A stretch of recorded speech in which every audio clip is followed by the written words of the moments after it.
Olá, amigos da TVL, está começando o programa Nossa Gente. Meu entrevistado hoje é o professor economista Marcel Zibert. Marcel, muito obrigado por atender o nosso convite e participar aqui da programação da TVL. Inicialmente, eu quero te dizer que é uma honra, é um grande privilégio para mim, né, fazer parte desse teu programa e uma honra ainda maior, né, fazer parte desse teu projeto tão bacana de resgatar a memória de algumas pessoas de Blumenau. Muito bacana. Por falar nisso, o senhor é blumenauense, nascido e criado aqui, né? Nasci em Blumenau, no já longínquo ano de 1962, faço brevemente 54 anos. A minha vida inteira morei em Blumenau. Eu estudei em Blumenau, sempre trabalhei em Blumenau. Claro, viajei bastante, né, por conta até do meu gosto por viagem, mas também por algumas atividades profissionais, mas me considero um blumenauense de coração, adoro essa cidade e pretendo ficar por aqui, se Deus quiser, por muito tempo. Marcel, qual foi a região onde você se criou em Blumenau? Olha, eu nasci no bairro Boa Vista, o chamado Morro da Banana, né? Morei lá até quando me casei, com 22 anos, sempre morei, a casa dos meus pais ainda existe lá, eles não moram lá, mas a minha origem, o meu berço foi naquela região, Itopava Seca, hoje bairro Victor Konder, né, o Morro da Banana, no entorno ali da FURB, né, eu me criei ali, eu morei ali e depois, lógico, quando me casei, fui morar na Ponta Aguda e hoje retornei para próximo da minha origem, moro no bairro Victor Konder. Bom, e a tua base estudantil, escola? A minha vida toda, né, Minosso, ela está ligada à FURB. Não tem jeito, a minha vida e a da FURB sempre muito próxima, né? Eu fiz vestibular em 1981 e comecei em 82 o curso de Engenharia Civil na FURB.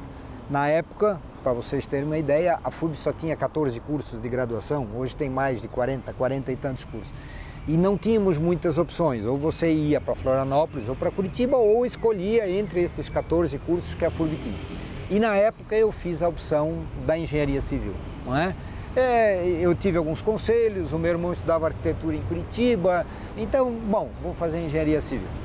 Mas realmente cheguei à conclusão, depois de um breve percurso de 2 anos, nem tão breve assim, né, Minas?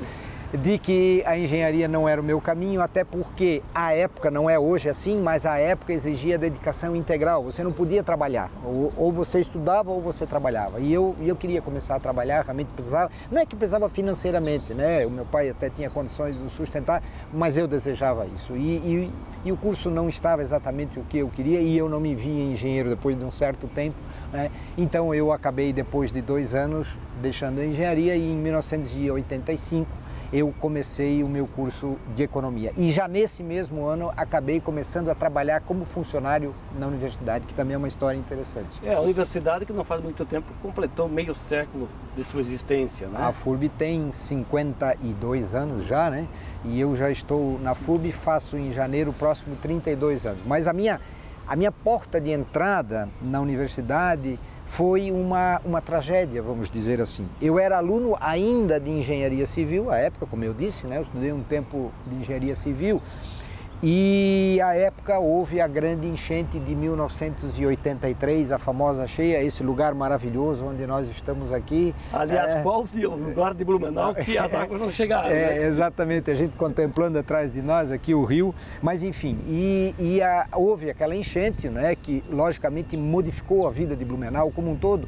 E a FURB, na época, não podia ficar fora desse processo de discussão, né, do que significou o fenômeno de enchente, suas causas, suas consequências, e inclusive contribuindo com alguns meios para solucionar os problemas decorrentes dali. Eu, na época, era aluno e era, na época da diretoria do DCE, do Diretório Central dos Estudantes, tinha um grande envolvimento comunitário lá na FURB, etc. E fui convidado, então, para ser estagiário num projeto que estava começando à época, em meados de 83, setembro de 83, chamado Projeto Crise.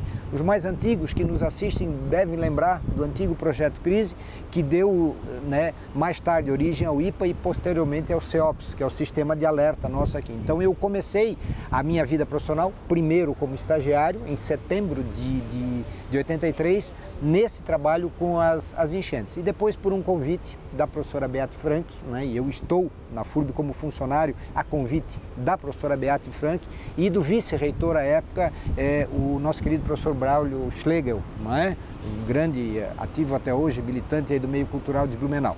Então, enfim, a minha porta de entrada na universidade se deu através dessa tragédia, né? Eu quero abrir um parênteses nessa questão das enchentes em Blumenau, e essa de 83. Eu não sei se ela... Foi a mais traumática. Eu não sei se ela se confunde com 2008, que não foi bem uma enchente, mas foi uma tragédia. Certo. Mas pelos efeitos, né, de tragédia, ela tem um sentido. Certo. Acho que 2008 pelas perdas que foram maiores de vida. Perdas humanas foram muito maiores. Mas enfim, eu gostaria que, né, nesse parênteses, falar um pouquinho mais. Que lembrança que tu tens, além de estudante, de alguém que colaborou para ajudar as pessoas dessa enchente, que ela se repetiu em 84, né? Exatamente, com um nível muito parecido, só que ela foi mais curta. O ciclo, e eu conheço bem isso porque eu trabalhava lá. Então, lógico, faz 30 anos, mas a gente lembra muito bem. 83 foi uma enchente longa, né? Foi uma onda comprida. Blumenau ficou praticamente 2 semanas embaixo d'água. E até então, a gente sempre convivia com enchentes em Blumenau, e quem nos assiste, a maioria de Blumenau, evidentemente, lembra daquelas enchentes de 9,5 metros, de 10, 10,5, e ninguém tinha lembrança do que seria uma enchente de 15 metros e alguma coisa.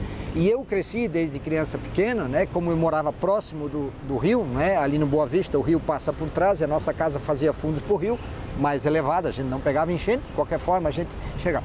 E eu me lembro quando a gente era criança, ouvia na rádio, né, as rádios formavam uma espécie de um pool, de uma rede da solidariedade, as rádios todas aí de Blumenau, e a gente ouvia as previsões e a defesa civil de Blumenau, na época o governo Dalto, o governo Renato, era o Nóbrega, né, o nosso querido Nóbrega, radialista também, que passava as informações. E a gente tinha isso tudo muito tranquilo até ali, os 10,5 metros, 11, 12, mas nesse cenário. E realmente foi uma tragédia. Eu te confesso, isso eu digo sempre para as pessoas, foi a primeira vez na vida que eu vi o meu pai chorar. Né? Meu pai é vivo, hoje tem 81 anos, mas foi a primeira vez que eu vi meu pai chorar, porque ele, assim como eu, é blumenauense, ama essa terra, ama isso aqui tudo. E no dia que a água baixou, que nós conseguimos vir até o centro da cidade, na época a Avenida Martin Luther não existia, a Martin Luther é onde estava o trilho, o caminho do trem. E era uma rua de barro, não tinha mais trem à época, e a gente caminhava e viemos até o centro. Meu pai era funcionário do Banco do Brasil, não é? A agência já estava onde está hoje, exatamente no mesmo lugar, e nós viemos até o centro. E quando nós chegamos, né, ali na prefeitura, e vislumbramos aquele cenário, um cenário de guerra, eu imagino que é a única coisa que talvez me venha à cabeça de se comparar. Aquela cidade completa com metros e metros de lama, de lodo, de sujeira, de gente andando assim meio que vagando, né? Foi a primeira vez que eu vi meu pai chorar, porque aquilo foi muito impactante. Agora, o que foi mais impressionante daquela enchente, Minosso, né? E, claro, eu fiquei na FURB, eu trabalhei na FURB, eu fiquei praticamente 2 semanas sem ir em casa, porque a FURB se envolveu muito com essa questão de defesa civil, de fornecer alimentos e essas coisas todas, né? Mas assim, o que foi mais impressionante, a capacidade que o povo blumenauense teve de se reerguer, porque quando eu vi aquilo lá, quando eu digo, gente, essa cidade vai acabar, nós temos que ir embora daqui, o sentimento que a gente tinha imediatamente era esse: não, nós temos que sair daqui, não é possível, isso aqui não vai dar certo. E em 2 semanas, eu não vou dizer que a cidade estava normal, porque eu estaria mentindo, ela estava feia ainda, né, as margens todas, mas a cidade funcionava, as empresas estavam trabalhando e as pessoas estavam pagando contas e a economia voltou a funcionar. É um negócio impressionante. Claro que as marcas ficaram, né? E aí em 84 veio a segunda dose, vamos dizer assim, né? E você fez menção a 2008, né? 2008 já era um cenário diferente. Claro, foi uma tragédia, sem dúvida nenhuma, não foi uma enchente, quer dizer, houve enchente, 12 metros e alguma coisa, mas a questão foi aqueles deslizamentos e etc, muitas mortes. Mas aí tem uma coisa que é fundamental, as pessoas tinham a informação, Minosso. Essa é a diferença. Não tem WhatsApp ainda, mas tinha internet, tinha celular, as informações disponíveis em tempo real, coisa que em 83 não tínhamos. E nessa questão a FURB, que ainda é hoje, né? O CEOPS. Exatamente. Mas lá no começo também era difícil para ajudar era difícil para informar, pelo menos. Assim, para vocês terem uma ideia, e aí eu não vou nem me remeter a 83, eu vou um pouco seguir, porque a enchente seguinte a 84, assim, um pouco maior, foi em 92, em maio de 92. Eu estava lá, trabalhava com isso. Nós vínhamos de carro até a ponte aqui, Adolfo Konder, descíamos a escada, íamos na régua, olhávamos a régua quanto estava o nível, não tinha telefone celular, tá gente? Em 92 não tinha telefone celular, nós tínhamos um rádio amador no carro e transmitíamos a informação para a FURB via rádio, para ser o mais rápido possível, né, aqui da ponte, para daí por telefone informar a Defesa Civil. Era uma leitura feita na régua que estava plantada à beira do rio. Visualmente. Mas aqui tinha uma régua. Agora a régua, ela hoje, ela não existe mais inteiramente. As enchentes acabaram levando. Mas esse formato de leitura, ele subia rio acima, lá em Apiúna também não tinha uma régua Nós assim? tínhamos à época, na enchente de 83, nós tínhamos com Blumenau 6 pontos de observação, né? Fora Blumenau, nós tínhamos Apiúna, nós tínhamos Ibirama, Ituporanga, Rio do Sul e Itaió. Com estas informações era possível, o professor Ademar, que até hoje está com a gente lá na FURB, conseguia fazer os cálculos. 83 não era ele, né? Isso começou justamente em função daquela enchente que os profissionais foram contratados, Florianópolis, Porto Alegre, São Paulo. O Ademar veio nesse grupo, o professor Hélio Santos Silva e outros que vieram, né? Formando essa inteligência que atua lá até hoje. Mas assim, era tudo feito nas condições possíveis da época, né, Minosso? E o meu papel, né, acabou sendo, nesse período, e eu trabalhei durante 14 anos no antigo Projeto Crise, depois no IPA e no CEOPS, era justamente fazer o contato com os órgãos de imprensa, com as pessoas, para procurar transmitir as informações que hoje estão disponíveis a um clique no celular e na internet. E nós temos que convir, né? A Defesa Civil de Blumenau hoje chama-se Alerta Blue, né? Aquele é modelo no Brasil, né? É amplamente moderno o sistema. Sem dúvida nenhuma. Mas eu me lembro, em parte das enchentes, né? E que a gente ia lá na FURB e até na Prefeitura, na Defesa Civil, que esses trabalhos coletados na régua, né, à margem do rio, e que pelo serviço de rádio amador, vocês passavam para a central, e lá no quadro alguém fazia o cálculo, colocava o nível do rio para que nós do rádio fizéssemos a divulgação. Eu me lembro diversas vezes, você, o colega Mirandinha e enfim vários outros que eu podia citar aqui do rádio, eles praticamente se mudavam para lá porque queriam ter a informação, e isso era necessário e para nós era muito importante. Inclusive a gente montava uma estrutura lá com café. A forma de orientar a população, né? E o pessoal se orientava pelo rádio, né? E o que é interessante disso, isso não faz 100 anos, isso faz 20, 25 anos atrás, foi esses dias, né? E como hoje é mais fácil. Então, assim, 2008, né? Só para responder aquilo, né, o que você levantou ali no começo. 2008, a grande diferença foi que as pessoas tinham a informação e, felizmente, a tragédia não foi ainda maior porque as pessoas tinham a informação. As pessoas foram pegas de surpresa, aquelas que em áreas de risco, nas encostas, nos morros, né? Porque antes a água vinha assim que o morro descia. Foi agora, realmente. Quanto à enchente, as pessoas percebem hoje, a água vai subindo, vai saindo. Até recentemente deu uma cheia pequena aqui em Blumenau, não faz muitos meses atrás, e em coisa de 12, 16, 18 horas a cidade volta praticamente ao normal. As vias hoje, tem a Martin Luther, que na época não tinha, que facilita o escoamento aqui do trânsito, a Erma Usher, que à época não tinha no formato que ela tem hoje. Então a cidade se estruturou, né, para dar um jeito de conviver, porque assim, ó, gente, enchente em Blumenau sempre vai ter, infelizmente, maiores ou menores, sempre vai haver, igual aquela provavelmente não, mas nós temos que aprender a conviver, é a nossa realidade. E tem toda uma estrutura hoje para receber as pessoas em abrigo? A Defesa Civil de Blumenau é modelo brasileiro. E vai melhorar, a tendência é que seja isso. O nosso Alerta Blue é extraordinário. Hoje você pega o seu telefone celular, você tem informação de previsão, tem previsão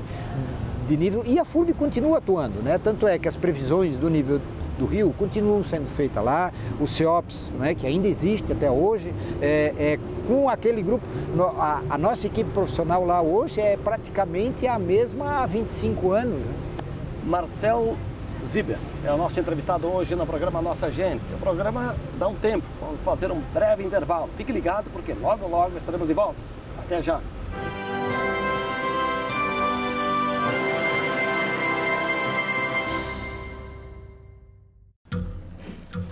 As formas de comunicação mudaram, porém a necessidade das pessoas serem ouvidas continua igual.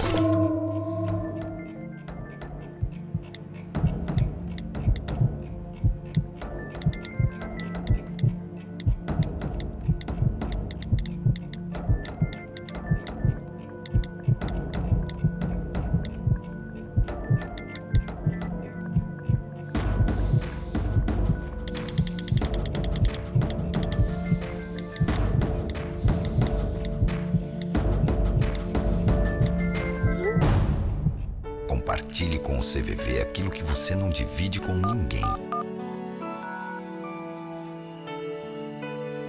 Valorizar a vida, é isso que o CVV faz. Ligue 141 ou acesse cvv.org.br e receba apoio emocional.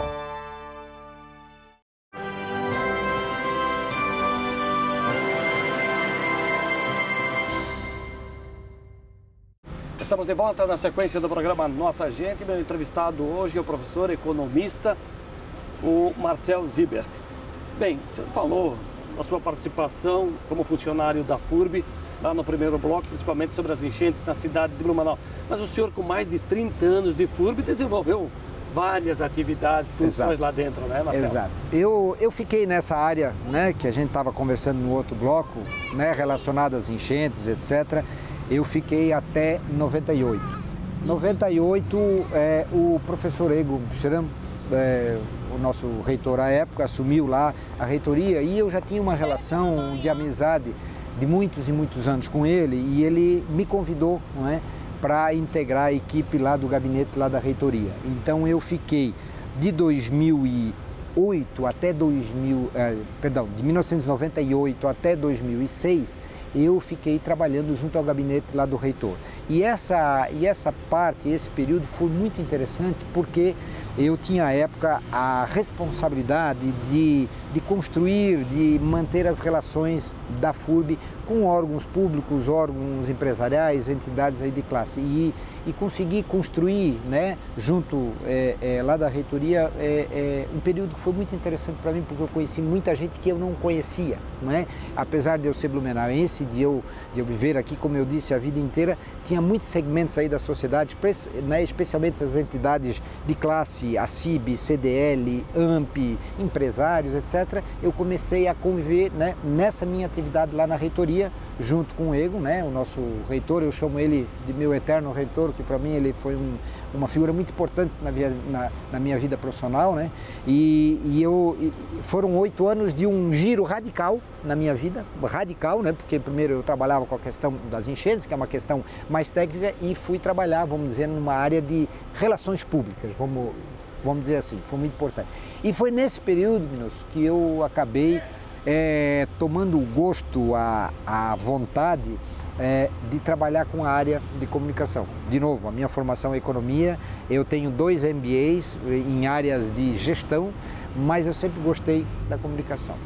E em 1997, a TV Galega estava sendo fundada. A TV Galega foi fundada em março de 1997. E em fim de abril daquele mesmo ano, eu fui convidado um certo dia para dar uma entrevista para o jornalista Danilo Gomes, que hoje não está mais em Blumenau, né, etc. E a entrevista foi muito bacana, foi bom o papo e me ocorreu a ideia, poxa, por que a gente não ocupa um espaço aqui na TV Galega, alguns amigos da universidade, para falar sobre cidadania, sobre temas que de alguma forma, você faz isso muito bem aqui, porque quando você discute com as pessoas, a sua vida está em Blumenau, você está discutindo cidadania. E aí nós criamos um programa chamado Cidadania em Debate. Eu e Valdecir Mengarda, né, nosso colega foi secretário municipal de assistência social, e criamos esse programa e ficamos 2 anos no ar na TV Galega, né, fazendo esse programa Cidadania em Debate, e depois durante 3 anos na universidade, né, lá na TV da universidade. Foi uma experiência maravilhosa, e hoje em dia, né, como eu gosto muito disso e sou apaixonado por futebol, já digo que sou corintiano doente, mas como diz o meu pai, pelo menos tem saúde, já é alguma coisa. Sou corintiano doente, mas eu adoro futebol, desde criança sou apaixonado, leio, vejo, assisto. Eu hoje tenho uma pequena participação num programa de esportes na TV Galega, porque eu acho discutir esporte ou futebol especificamente é um grande barato. Porque todo mundo dá palpite, né? Porque todo mundo gosta. Cada um de nós somos um pouco de treinador, né? Todo mundo e é uma experiência assim muito bacana, muito bacana. Pois é, mas aí que está. Você começou o curso de engenharia, e depois iniciou e terminou a economia, e aí foi para funções bem diferentes. Né? Na verdade, eu acabei exercendo a minha formação profissional, a minha formação acadêmica, e aí é um outro pedaço da minha história. Em 2010, eu fui convidado, né, pelo João Marcos Baron, da Blucred, Cicobi, para exercer um cargo na diretoria lá, não é? Numa área de gestão mais administrativa, mas que tinha, evidentemente, logicamente a cooperativa de crédito, ela tem muito mais a ver com a minha formação acadêmica, né? E eu fiquei durante praticamente 5 anos até o início desse ano, né?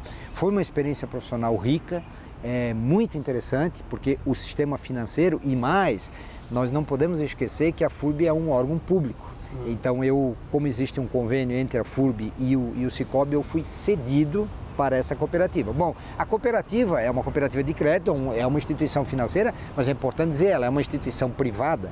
Então essa mudança do espaço público para a iniciativa privada, ou sair de uma área do ensino, né, da pesquisa e da extensão, e você vir para uma iniciativa absolutamente privada na área financeira, realmente foi um baque. Então, na verdade é interessante, porque se eu pudesse separar a minha vida profissional em 3 pedaços, quer dizer, teve aqueles primeiros 14, 15 anos que foi nessa questão das enchentes, especificamente, uma área um pouco mais técnica, apesar de eu não ter uma função lá dentro técnica, mas eu estava envolvido com aquilo.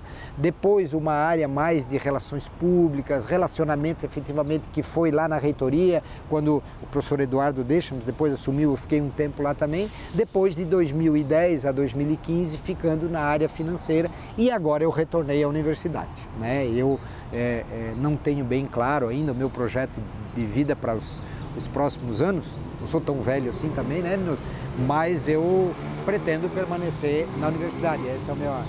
Teve algum momento de sala de aula? Não? Eu tive um breve momento de sala de aula nos anos 90, mas assim, eu sempre fui muito consumido pela área administrativa e área de gestão. Eu me fascino pela área de gestão. Não que o ensino não me seja interessante, eu acho bacana e até acho que me comunico relativamente bem, sempre fui muito bem avaliado. Mas a questão é o seguinte, a FURB, à época, necessitava de pessoas que estivessem dispostas a dedicar o seu tempo exclusivo, a parte mais nobre do seu tempo para a área de gestão. Isso sempre me fascinou e me cativou. Então é por isso que eu sempre fiquei nessa área e retornei à universidade e continuo na área de gestão. Sim, né? Porque você é funcionário de carreira. Eu sou concursado, durante esse período que fiquei no Cicobi, na Blucred, eu estava cedido, né, por um convênio que existe, mas retornei, eu sou funcionário público concursado. Né? Chama a atenção quando você ingressa na faculdade para cursar economia, e aí vem o governo Sarney. Eu fico a me imaginar aqueles trabalhos, né, do curso, numa inflação de mais de 80% ao ano. Foi justamente nessa época. Eu comecei em 85, exatamente no semestre em que o Sarney... Plano Cruzado. Não, um pouco antes, né? Foi quando o Sarney assumiu, bem ali no começo, né? O Plano Cruzado foi 86, se eu não estou enganado. Mas, enfim, eu peguei isso tudo. E se aí alguém em casa aí ficar pensando qual é a moeda, afinal, que tinha na época, eu confesso que eu não me lembro, porque era cruzado novo, e era uma confusão. E eu sempre sempre digo para os meus filhos, eu tenho 2 filhos, um de 30 que seguiu a área acadêmica, está fazendo o seu doutorado aqui na Universidade Federal e a minha filha ainda é estudante, mas eu digo aos meus filhos, vocês não imaginam o que é você chegar a receber 2 salários por mês, porque a inflação era tão grande que você tinha que receber 2 vezes por mês, e aquelas maquininhas remarcando os preços 2, 3 vezes por semana. É inimaginável, a gente, aos mais jovens, né, a gente não consegue nem explicar exatamente como é. E para ser estudante de economia, era boa parte da tua formação, era efetivamente em cima de estudar problemas advindos da inflação. Você não estudava de uma forma que você estuda economia nos dias de hoje, né? Você estudava de um outro ponto de vista, onde o problema fundamental era, efetivamente, aqui no Brasil, a inflação, né? Sem sombra de dúvida. Galopante, né? Galopante. Chegamos a ter meses com 60%, 70%, até, se eu não me engano, 84%, acho que foi... É um absurdo, não dá para imaginar. Vem cá, Marcel, mas antes de começar a estudar lá na FURB, de trabalhar na FURB também, você trabalhou em outro espaço? Sim. O meu jovem privilegiado? Não. Eu comecei a trabalhar com 18 anos, o meu primeiro emprego foi na antiga Artex, hoje Coteminas. Trabalhei lá durante quase um ano, depois, durante um breve período, eu trabalhei no Banco Real, antigo Banco Real, que depois foi comprado por outras instituições, eu nem sei qual é a instituição proprietária. Eu tive esses 2 empregos e fiz um breve estágio aí como estudante já aqui na Caixa Econômica Federal, já esse prédio aqui próximo de nós. Então, eu tive esses 3 empregos fora a FURB, né? Artex, Banco Real, rapidamente Caixa Econômica e depois é que eu ingressei na FURB como estagiário, eu ia fazer 22 anos, 21 para 22. E o teu estudo fundamental, já existia Fernando Ostman lá no Boa Vista? Já existia, eu não estudei lá, já existia Fernando Ostman, sempre foi uma escola de referência, eu estudei aqui no Barão do Rio Branco, a minha família é luterana, né? À época tinha essa divisão, claro, mais ou menos clara, né? Os luteranos estudavam no Barão e os católicos ou no Sagrada Família ou no antigo Santo Antônio, hoje o Bom Jesus. Mas a minha formação básica, né, até o antigo terceiro científico, né, o ensino médio na época, foi no Barão do Rio Branco. E essa identificação com o Corinthians, de onde é que ela nasceu? Com meu tio. O meu tio, ele... Sempre tem um tio na vida que foi. O meu pai nunca foi muito fanático por futebol, ele era botafoguense quando jovem, mas aí meio que se desiludiu com o futebol, nunca foi. Mas o meu tio foi estudar em São Paulo, né? Ele é um pouco mais jovem que meu pai, ele foi estudar em São Paulo e ele, como todo mundo que vai estudar em São Paulo, voltou corintiano. E daqueles ferrenhos. E aí, de tanto ouvir o meu tio falar em Corinthians na época, Rivelino, essa geração ali, início dos anos 70, né? E depois veio a democracia corintiana. Isso, aí ficaram um tempo sem título, mais de 20 anos até ganhar da Ponte Preta. 24 anos, dia 13 de outubro de 1977 nós comemoramos o título, ia fazer 15 anos depois de 24 anos. E aí justamente o meu tio é que me levou a isso. Aquele gol chorado. Aquele gol chorado do Basílio, que comemoramos até hoje. Pois é. O Corinthians, além de ter essa nação de torcedores, né, revelou para o Brasil grandes jogadores, Sócrates e... Vários. E teve épocas muito boas, realmente. E eu, enfim, fiquei corintiano doente. Aqui eu vi a tua identificação com o Metropolitano, que é natural, porque muito. É a opção que se tem hoje. Mas lá atrás, era Olímpico ou era Palmeiras? Olímpico, a minha família era Olímpico, meu avô chegou a ser jogador nos anos 40, alguma coisa assim, e depois Beck, porque era o que tinha na época, não o Beck que está aí, aquele primeiro Beck, e depois Metropolitano. Aquele que veio do Palmeiras. Exatamente, e quero dizer, você sabe, né, Minoso, você está nos jogos, eu fiquei 4 anos sem perder um único jogo do Metrô em casa, vou em todos os jogos, porque eu entendo que é importante você que gosta tanto de futebol, que é o meu caso, incentivar o time da cidade. E você inventou jogar bola? Eu jogo até hoje. Não, mas para se divertir, eu jogo como lazer. O que eu consegui jogar bem, joguei 2 jogos abertos, foi tênis de mesa. Cheguei a jogar jogos abertos? 2 vezes, no final dos anos 70 início dos anos 80, eu tinha lá 17, 18 anos, joguei 2 jogos abertos, tênis de mesa. Na época também que não tinha para ninguém, o Blumenau ganhava tudo. O Blumenau ganhava tudo, mas era um pouco diferente, os jogos abertos estavam no coração de todos os blumenauenses, com certeza. Marcel, muito obrigado, hein? Foi um grande prazer e, enfim, uma honra, né, eu conversar contigo e dizer que a gente ama Blumenau realmente muito e aqui vai ficar para sempre. Marcel Zibert, economista, foi o nosso entrevistado hoje no programa Nossa Gente. O programa está terminando, mas eu te convido para você continuar sintonizado aqui na programação da TVL. A todos, um grande abraço e até a próxima.